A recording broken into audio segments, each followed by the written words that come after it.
In this video, I'm going to teach you how to change controls in WWE 2K24. It's a very easy process, so make sure to follow along. In this video, I'm going to teach you how to customize all of the actions and controls in WWE 2K24 if you are playing using a controller or a keyboard. So you will be able to do this on PC, consoles, and so on.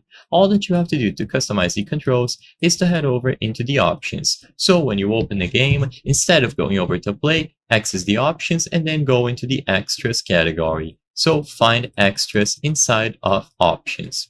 When you go over to the extras menu, you will be able to find input settings in the middle. So this is where you will be able to change all of the inputs related to the actions in game. So go over to options, extras, and then input settings.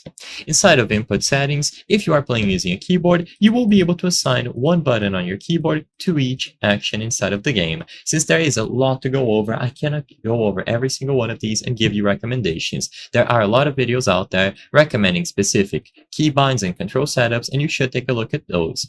The same can be done with a controller. And if you cannot do it inside of the game, you can use stuff like Steam Input to customize each button on your controller. This is going to work for Xbox controllers, PlayStation controllers, or any generic ones that you might have. As long as they are properly connected to your PC or any other platform, you will be able to access extras and then input settings, where you can change each and every control or action inside of the game.